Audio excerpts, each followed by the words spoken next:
This is our first ever experience talking to this godlike feeling, AI that was all of a sudden doing these tasks that would take me when I practiced like a whole day, and it's being done in a minute and a half. The whole company, all 120 of us, did not sleep for those months before GPT-4. We felt like we had this amazing opportunity to run far ahead of the market.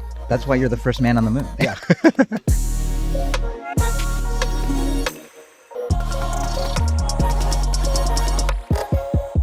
Welcome back to another episode of The Lightcone. I'm Gary. This is Jared and Diana. Harj is out, but he'll be back on the next one. And today we have a very special guest, Jake Heller of Casetext. I think of Jake as a little bit like one of the first people on the surface of the moon. He created Casetext more than, I think, 11, 12 years ago, actually. And in the first 10 years, you went from zero to $100 million valuation. And then in a matter of 2 months after the release of GPT-4, that valuation went to a liquid exit to Thomson Reuters for $650 million. So you have a lot of lessons about how to create real value from really like large language models. I think you were of, our friends in YC, one of the first people to actually realize this is a sea change and revolution. And not only that, we're going to bet the company on it. And you were super right. So welcome, Jake. Happy to be here. One of the cool things I think about Jake's story and reason why we wanted to bring him on today is that if you just look at the companies that good founders are starting now, it's a lot of vertical AI agents. I mean, I was trying to count the ones in S24. We have literally dozens of the YC companies in the last batch for building vertical specific AI agents. And I think Jake is the founder who is currently running the most successful vertical AI agent. It's by far the largest acquisition, and it's actually deployed at scale in a lot of mission critical situations. And the inspiration for this was we hosted this retreat a few months ago, and Jake gave an incredible talk about how he built it. And we thought that it'd be super useful for people who watch the Lightcone who are interested in this area to hear directly from one of the most successful builders in this area how he did it. So how did you do it? Well, first of all, like a lot of these things, there's a certain amount of luck. Over the course of our decade-long journey, we started investing very deeply in AI and natural language processing. And we became close with a number of different research labs, including some of the folks at OpenAI. And when it came time for them to start testing early versions, we didn't realize it was GPT-4 at the time, but what was GPT-4? We got a very early kind of like view of it. And so, months before the public release of GPT-4, we as a company were all under NDA, all working on this thing. And I'll never forget the first time I saw it. It took maybe 48 hours for us to decide to take every single person at the company and shift what they were working on from the projects we were then working on at the time to 100% of the company all working on building this new product we call Co-Counsel based on the GPT-4 technology. How many people was that? We're about 120 people at the time. So you took like 120 people Yeah. and completely changed what they were all working on. Yes. In 48 hours. Yes. And for the people watching, Casetext originally, had always been in the legal space. You're Yeah. a lawyer, Yeah. and you built something for yourself. And sort of the first versions of it were actually sort of annotated versions of case law, actually. Yeah, that's exactly right. So in the very early origins of the company, the mission of the company, what we're always focused on is how can we build something that brings the best of technology to the legal space? As a lawyer, I actually liked the job a lot.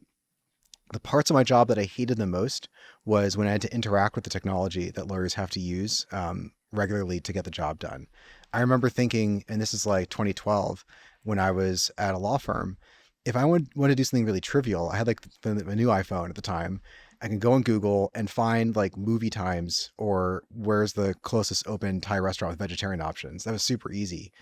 But if I wanted to find the piece of evidence that was going to exonerate my client and make it so he doesn't have to go to jail for the rest of his life, or the key legal case that'll help me win $1 billion lawsuit, well, that's going to be like 5 days in a row until 5 a.m. every day. I was like, there's got to be a better way. What is the process as a lawyer? You would have to read the stacks and stacks of documents? Pretty much, yeah. Right before I started practicing, before everything went virtual or like online, you would literally be in a basement with bankers' boxes full of documents, reading them one by one by one to try to find, all the emails in a company like Pfizer or Google to see if there was potential fraud or, and then if you wanted to find case law slightly before my time, you'd literally go to the library and open up books and just start reading.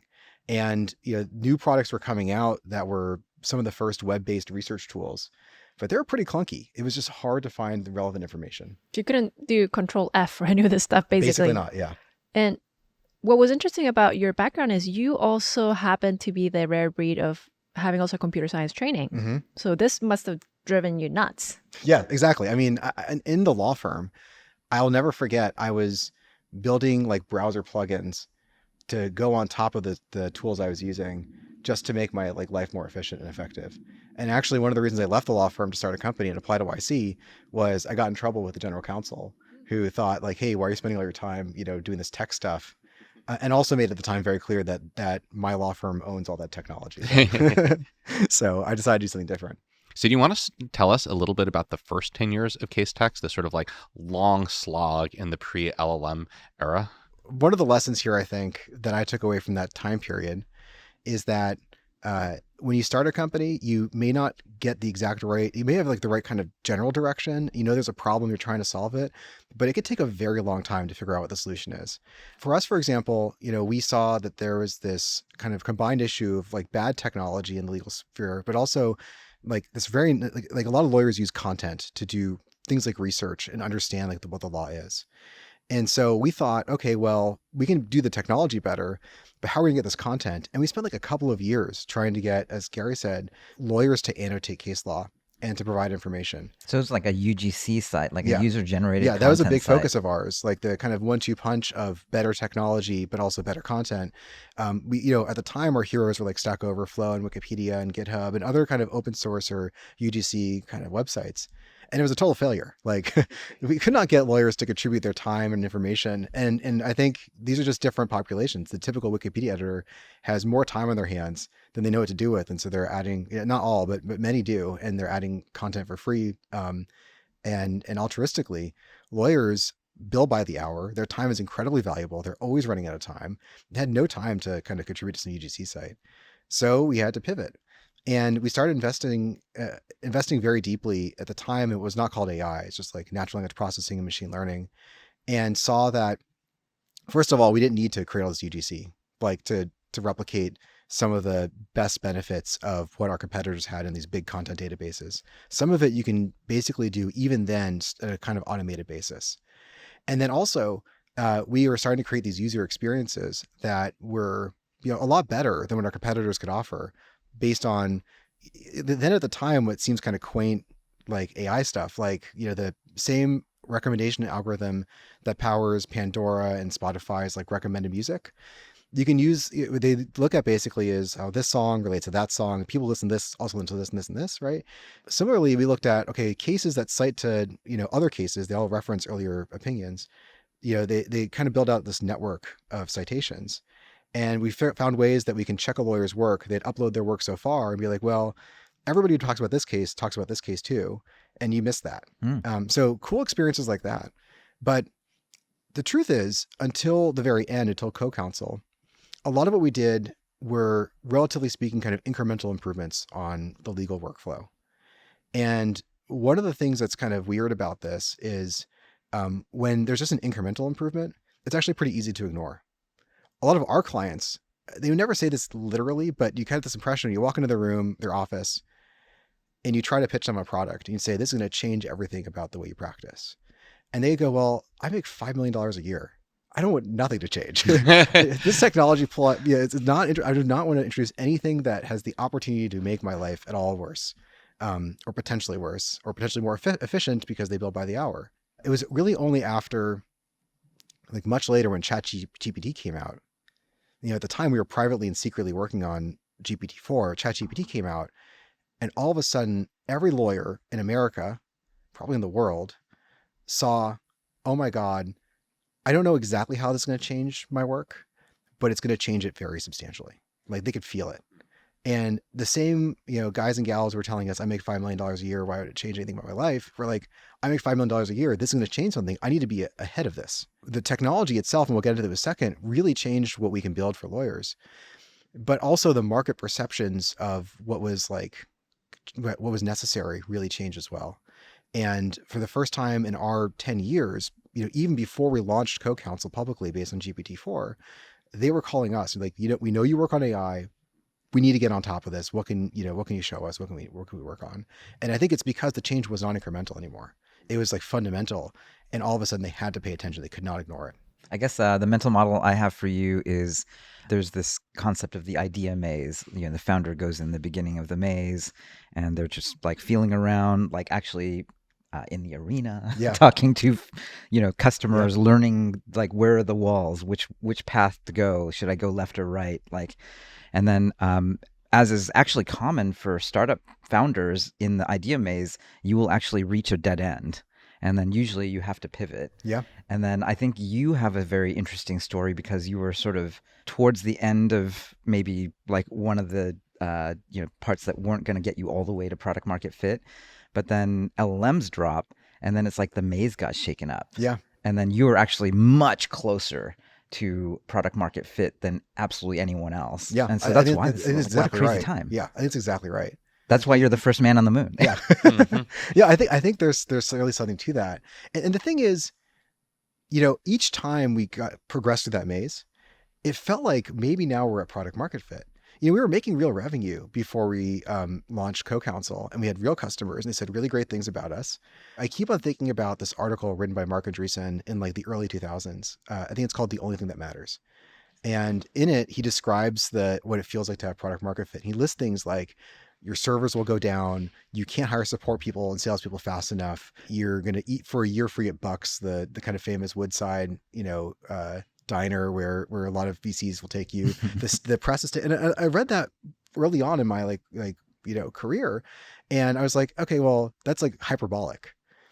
But when we launched Co-Counsel, it was literally exactly that. Our servers were going down. We could not hire support people fast enough. We couldn't hire salespeople fast enough. I ate a lot of Bucks. Before it was a really big day if we were in the ABA journal or some other, legal specific publication. We were on CNN and MSNBC, and all of a sudden everything changed. And that's what real product market fit looks like. I think Mark was even in 2005, whenever the article came out, exactly right about what it looked like in 2023. Can you talk about that crazy time? Because it was only 2 months from when you launched Co-Counsel to getting bought for $650 million. So what happened in those 2 months? Well, to be clear, the transaction only closed 6 months after we launched, but it was 2 months into the conversation started.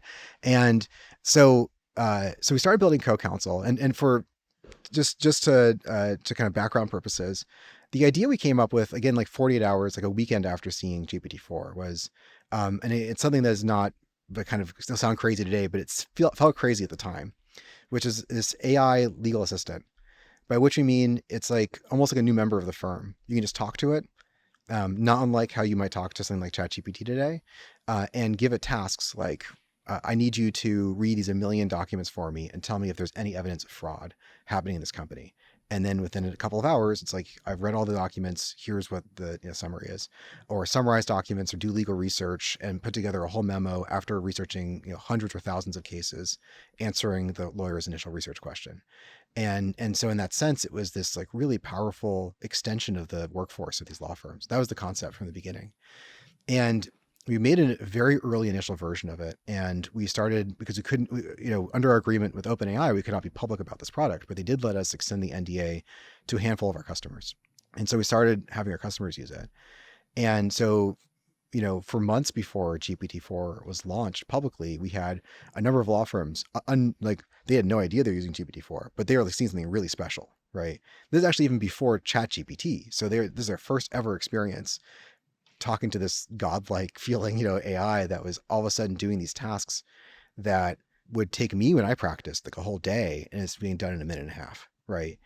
And so, as you might imagine, it was nuts. I mean, first of all, the whole company, all 120 of us, did not sleep for those, months before GPT-4 was publicly launched, and therefore could publicly launch the product. We felt like we had this amazing opportunity to run far ahead of the market. something really beautiful happens when everybody's working super, super hard, which is you iterate so quickly past. And actually, I still see some companies out there, they're stuck where we were in the first month of seeing GPT-4, right?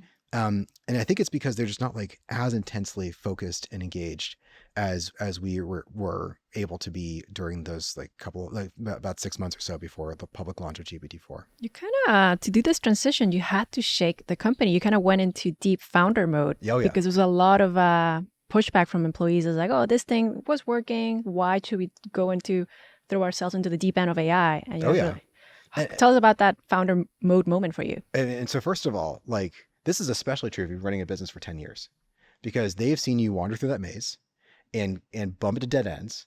And a lot of those folks have been there for most or all of that time, watching, me as the founder saying, we're definitely going this direction. It's definitely going to work. And sometimes it doesn't. And you only get so many of those with employees, right? So this was maybe my last one that I had with some of these folks. And they're like, here Jake goes again with this crazy new technology and some idea we're going to invest deeply in. And yeah, it took some a job to convince people. And if you imagine like what some of the different roles are, if you're in the go-to-market role, if you're selling or marketing a product, and we're making, we're growing 70-80% year over year. We're between 15 and $20 million in ARR. Things weren't like terrible, right? That's great. Yeah, we were great. Yeah. But like, so they were like, why are we, even the board, some of the members, like, I get this immediately. And some of them had to be persuaded. Right.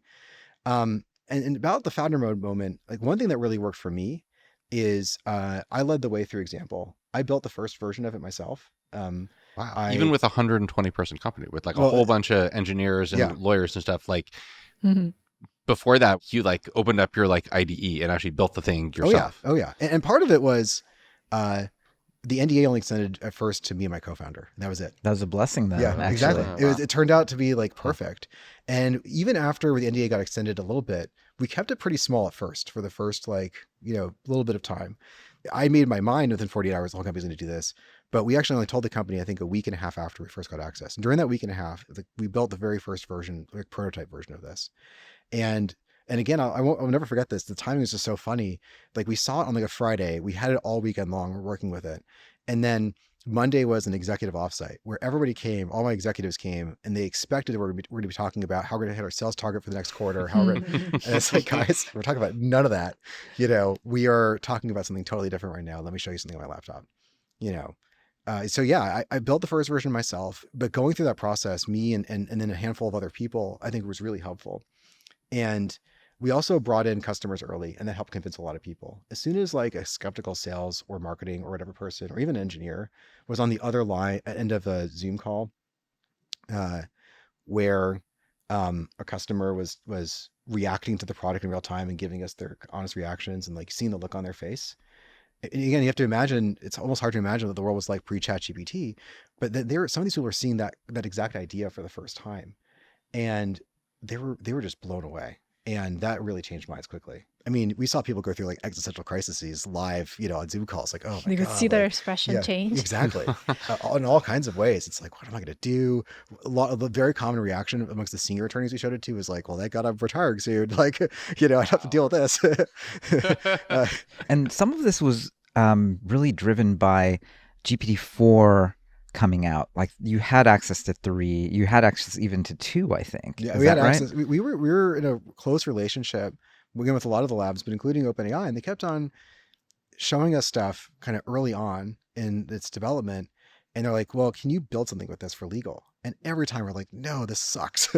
Like, by the time we got to 3 and 3.5, it was like, okay, well, this is plausible sounding English and it sounds kind of like a lawyer. So kudos to that. But it's just making stuff up wildly. Like it's very hard to connect it to a real use case, especially in legal where it's so important that you actually get the facts right. You can't hallucinate. You can't even, make the wrong kinds of assumptions. And we had to do a lot of work with those earlier models to even get them close to usable. And they just weren't really, I mean, like one like totem or like one example along the way is when GPT 3.5 came out, the study was run, and it showed that GPT 3.5 got a 10th percentile on the bar passage, right? So like it did better than some people actually, but the 10% of them, yeah. And probably the ones who are just filling it out randomly, basically. when we got early access to GPT-4, we're like, well, let's run the study again too. And we worked with OpenAI. We're like, we're going to confirm this test is not in the training set, and it wasn't. Totally new test to it. And the test we ran, it did better than 90% of the test takers, right? So this is like a big difference. And also we started running some tests like, okay, here's like 4 or 5 cases to read. Using those cases, write a memo responding to this question. And we did a lot of prompt work to get it to essentially just do it accurately, to cite the actual things in context that we gave it and not make things up. And we're like, okay, well, this is very different than we saw before. So it's a big moment for us. And honestly, I'm not sure what the mindset was of the researchers we were working with, but it almost felt like by the time we were having that meeting, it felt like one of those other meetings we had in the past where we were getting ready to say like, this is not going to work for legal, keep on trying. And I think they saw us go through maybe some form of the existential crisis on that call that our customers did. We're like, oh, wait, this is super, super, super different. I guess, today we have O1, we have, chain of thoughts, reasoning. I think a lot of people look at it as it's not merely the text itself, but also the instructions that lead up to, the workflow. But, way at the beginning, nobody knew any of this stuff. How did you start? You had your sort of tests that you had written for previous versions of the model. They outperformed. But then there's this moment where you say, okay, well, now it's something, but what do we do next? And how do we do it? So the process that we started with then, and it's actually not too dissimilar to what we're doing today. It started with a question of like, okay, well, what problem are we trying to solve for the user, right? The user wants to do research, legal research. And they want like a memo answering their question with citations to the original source. So like that's the end result. And then we're like, okay, well, how do we go from that end result, like working backwards almost? What would it take to get there? And what ends up happening a lot with the things that we built for co-counsel, we call them skills, which it felt very unique at the time. I think a lot of companies now call their AI capability skills. So when you're building these skills, it turns out it usually takes a lot of work to go from like, say, the customer inputs something, say like a set of documents or a question or what have you, to the end result that they're looking for. And the way that we thought about it was, how would the best attorney in the world approach this problem? And so in the case of research, for example, the best attorney would, get the request, say, from a partner, and then break that request down into like actual search queries that run against these platforms. And sometimes they use special search syntax. It looks actually pretty like SQL almost, right? So like from the English language query, you have to break it down into these different kind of search queries, maybe a dozen different search queries. You're being really diligent. And then they'd execute the search queries against these databases of law. And they come back with, say, like 100 results each. And then they, the most diligent, best attorney would sit down and just read every single one of these results that come back, all the case law, statutes, regulations. And you'd start to do things like make notes and summarize and kind of compile like an outline of what your response might be. Like line by line or exactly. paragraph by paragraph, Exactly. actually. Yeah, 100%. And you start like just taking out those like insights you're getting from what you're reading. And then finally, based on all of that work and all the citations you've gathered, et cetera, then finally you put together your research memo. And so we're like, okay, well, each one of those steps along the way, for the vast majority of them, those were impossible to accomplish with previous technology, but now they're prompts. Think step by step. Yeah, think step by step. Yeah, exactly. But we actually broke it down. Each, so getting to the final result might be a dozen or 24 different individual prompts, each of which might, by the way, be thinking step by step themselves. But and then for each of those prompts, as part of this like chain of actions you take to get to the final result, we had a very clear sense of what good looks like. And we're able, we had a series, like a battery of tests before, but this got way more intense where we'd write at first maybe a few dozen tests and then a few hundred and a few thousand for every single one of those prompts. So, if the job to be done in the very beginning of this research process, for example, is taking the English language query and breaking it down into search queries, we had a very clear sense of what good search queries look like and wrote like a gold standard answers for, given this input, this is what the output looks like, right? And so our prompt engineers, and I was one of them at the very beginning, we all just kind of in it together. We're writing these English language prompts to try to write the test first, basically, and wrote these English language prompts to try to get it so of 1,200 times, it got the right answer 1,199 times or what have you. So sort of like test-driven development. Oh, yeah. Really approach from doing software engineering to prompt. That's exactly right. And the funny thing is, I never really believed in test-driven development before prompting. Like, I was like, oh, the code works, it doesn't, it's fine. Like, you'll see it when you, but like with prompting, I actually think becomes even more important because of the kind of like nature of these LLMs, that they might go in crazy directions unexpectedly. And so, you might very easily add in a set of instructions to solve one problem you're seeing with these sets of tests, and then to break something with these sets of tests. And so that exact kind of theory of test-driven development applies, 10x more, I'd say, in the world of prompting. There's a lot of sort of the naysayers saying that a lot of companies are just building GPT wrappers and there's not a lot of IP getting built, but it's actually, there's a lot of finesse to how you explain all of this. Like, can you tell us about all of that and how much more there's to be built? Oh yeah. I mean, I think the thing is, when you're actually trying to solve a problem for a customer and actually doing the job, in our case, of like what a young associate might do and do it really well, there are many layers of things you have to add in to actually get the job done.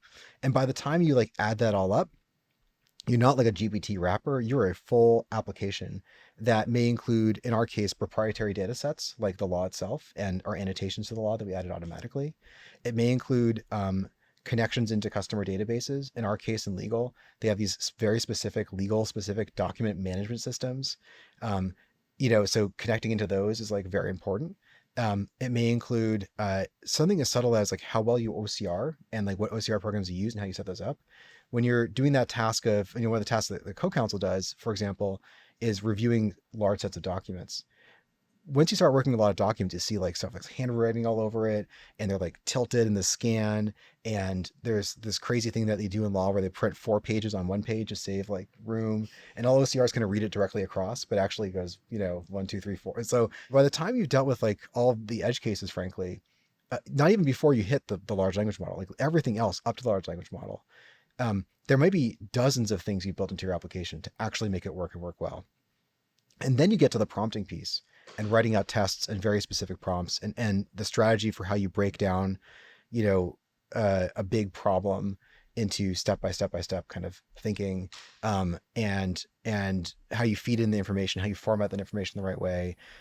All of that also becomes like, your IP, and it's very hard to replicate, very hard to build, and therefore very hard to replicate. Which is all the business logic, which is all, Yeah. even all the very successful SaaS companies with a very specific domain. You need very, very custom, esoteric niche integrations, like plug into this esoteric law database. Yeah, absolutely. The two things that I think about all the time, it's like basically all SaaS for a while was just like a SQL wrapper, right? Like if you think about like very successful companies like Salesforce, they built that business logic around basically just databases and connections between like tables in a database. And sometimes bridging that gap between something that like either a very technical person can do, but most people can't, and making it accessible, or bridging that gap between something that almost works. Like you can do a lot of cool demos in ChatGPT without building a line of code, but that almost works and works, 70% of the time. But going to 100% of the time is a very different kind of task. And people will pay $20 a month for the 70% and maybe $500 or $1,000 a month for something that actually works, depending on the use case, right? So there's a lot of value gained going that last mile or 100 miles, whatever it is. Yeah, can you talk about how you went from 70% to 100%? Because I think the other knock on this technology that we hear a lot is like, oh, these LLMs hallucinate too much. They're not accurate enough for real world use. But as you said earlier, like the use case that you're working on is a mission critical use case. There's like a lot at stake if the agent gives bad information to lawyers who are working on important court cases. How did you make it accurate enough for lawyers who are conservative by nature to trust it?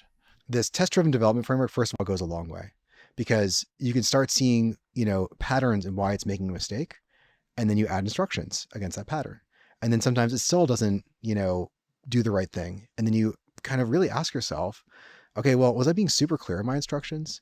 Am I including information it shouldn't see, or too much or too little information for it to really get the full context? And usually like these things are pretty intelligent. And so usually you can kind of root cause why you're failing certain tests and then build to a place where you're actually passing those tests and just getting it right, and one of the things we learned is after it passes, frankly, even like 100 tests, the odd that it will do on any random distribution of like user inputs, the next 100,000, 100% accurately is like very high. One of the things that strikes me that is tricky, like many founders we work with are very tempted to just raw dog it. Yeah. Just like no evals, no test driven. We're just like vibes only prompt engineering. And Yeah. maybe, I mean, you switched over to this very quickly then. Like, was it just obvious from the beginning? You're like, we just can't do it that other way. We should not raw dog any of these prompts. Yeah, I think the biggest thing, first of all, it depends on the use case. For a lot of things that we were working on, for better or for worse, there was a right answer. And if you get the wrong answer, lawyers are not going to be happy about it. I had been a lawyer myself, but also been selling to lawyers for a decade. And every time we made the smallest mistake in anything that we did, we heard about it immediately, right? And so I had that voice in my head maybe as I was going through this process. And that How was the learning from the 10 years of slogging through yeah. pre-LMs? You're like, no, it has to be 100%. Oh yeah. Yeah. Oh yeah. It's probably true of way more domains than we realize, It actually. could be because and the other thing that we're thinking about a lot is you can lose faith in these things really quickly, right? You have one bad experience, especially if it's your first experience is bad, and you're like, maybe I'll check on this AI stuff a year from now, especially if you're like a busy lawyer, not a technologist. So we knew we had to make that first encounter, the first week, really, really work for the lawyer, or else they're not going to invest in it deeply. So let's talk a bit about OpenAI o1 because it is very different model. I mean, up to this point with GPT-4 and all that previous generation, the analogy in terms of the intelligence is sort of the kind of system one thinking in the Daniel Kahneman type of intelligence, right? He has this whole economic theory, you want the Nobel Prize around it. System one thinking is just very fast, is kind of these decisions that humans make very intuitively and based on patterns, and LMs are fantastic at that. But they're terrible at the executive function. Because what I'm hearing with all the stuff that you're describing is kind of you're just giving the LLM like executive function is like, how do you do things right? How do I manage you? It's really that slower thinking. And I think o1 is exciting. We haven't seen things built yet because it just got announced a few days ago, right? I think it's getting to that system two thinking. And I think has been a big area of research, which I saw a lot in NeurIPS a year ago, where a lot of the researchers were excited to unlock this because this is the missing piece to our AGI. Let's talk about what are your thoughts on o1 and how this changes. So first of all, I think O1's a very impressive model. Like with other things, we gave it the kinds of tests that we knew were failing, and the degree of, and it's not just math, the degree of thoroughness, precision, intelligence applied to some of these questions. And sometimes it's the stuff that you wouldn't expect you need a super smart model to do. Like in one of the tests that we run, we give it a lawyer's real legal brief, but we edited very slightly some of that lawyer's quotations to the case to make it a wrong quotation or wrong kind of summarization of his case. So it's like 40-page legal brief. You alter things with just adding the word like not can change the meaning of something entirely, right? And then we give the full text of the case as well to the AI. And we say, well, what did the lawyer get wrong about this case, if anything? And literally every LLM before that would be like, nothing, it's perfectly right. And it's just not a precise thinker about some of the very nuanced things that we altered about the brief to make it slightly wrong. And no one gets it like immediately.